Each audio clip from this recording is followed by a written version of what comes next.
pound cake. Did you or not? I didn't understand the question. No, we haven't received that one, I guess. No, it's a big one. Oh, well. Wait, what are you talking about? A postcard. He sent a postcard, very big. But die hebben we nog niet ontvangen. It's the red color. Nou, I haven't seen it yet. we zullen er voor uitkijken. John, bedankt voor je belletje. Wie is dit? Hallo, met Martijn. Hey Martijn.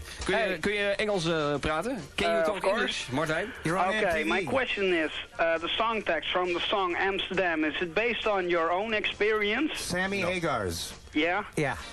Oh, and not yours? No, I think part of the reason why the song is interesting is because his view of this city is so different. Yeah, you like the bulldog? Well, The bulldog You're trying to put us on a spot here. Yeah. Huh? Oh, and one question, how's the relationship with Dave Lee Roth? Is he okay?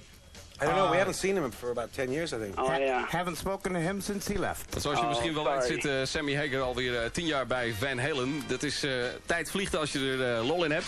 Het is weer tijd voor Identify the Solo. Oké, here it is. Yes, this one. Panama. Yes, good, once again. Oh, we're playing that game. Now, what do I win?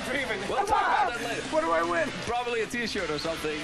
Or handcuffs, or maybe Vanessa. You win, Vanessa. I'll take the handcuffs and Vanessa. Okay, this is a very special track of the song. This is you destroying a piano. Back in 1983, Valerie, my wife, and I rented this famous composer's beach house. His name is Marvin Hamlish. I don't know what possessed me to do this, but I basically took forks and knives and everything but the kitchen sink and kind of destroyed his piano. This is actually a little excerpt from about 6 hours of music, or noise, if whatever you want to call it. Noise probably. That I recorded, and Bruce Fairburn happened to hear it. He thought it was great, and we ended up using a minute of it for an intro for the next song, Not Enough. Right, let's listen to a short It's teaser. a very expensive song. I had to buy him a new piano. Oh my god. Expensive brand? Expensive piano. Steinway & Sons? I think it was a Yamaha. Oh, okay. Baldwin. Yeah.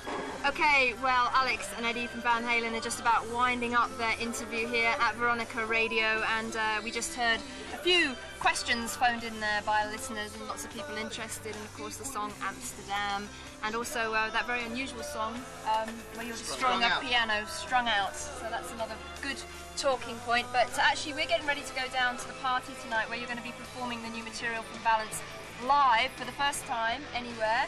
Now, how are you feeling about actually playing the new songs live? Pretty good. I think the interesting thing about tonight is going to be that we haven't played for a month.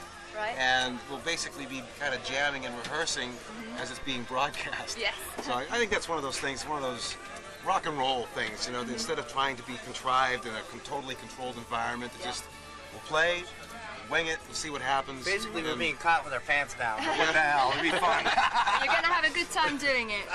Absolutely. Okay, well, thanks for letting us join you. You know what? Ask me afterwards. Oh, we will. Well, we're going to see you afterwards. So we're going to let the guys get on now, finish their interview, and we are going to take you right down to the Van Halen Netherlands album launch party after the break, and we're going to be talking to the guys some more, and also we're going to be showing you some of this live performance from the new album Balance. You're going to be seeing them playing live for the first time anywhere, so that's very exciting to look forward to. We're going to be seeing all that if you come down to the party with us right after the break. I'll see you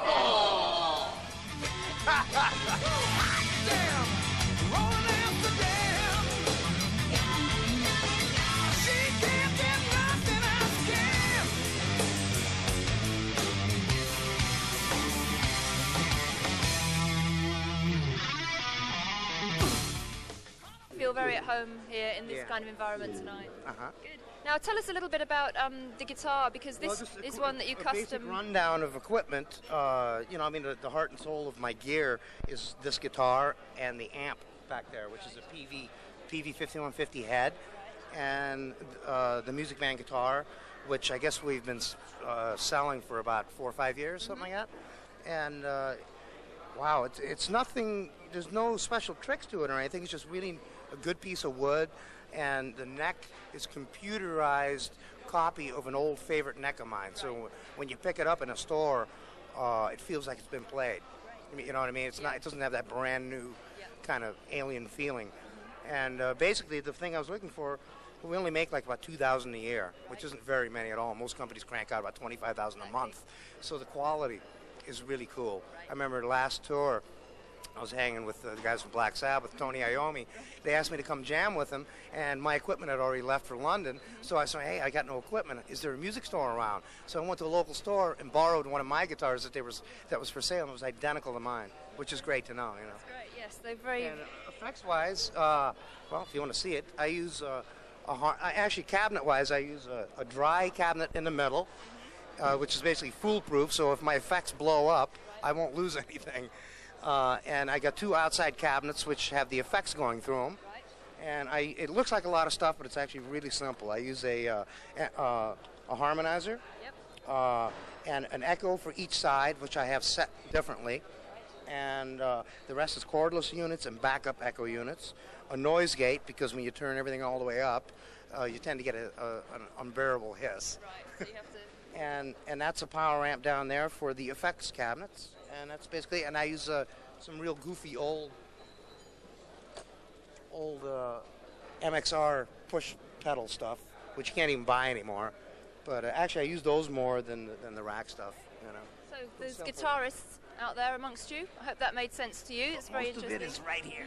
It is, of course. I mean, when you did the album, did you do a lot? Did you spend a lot of time getting guitar sounds in the studio, or is it simple?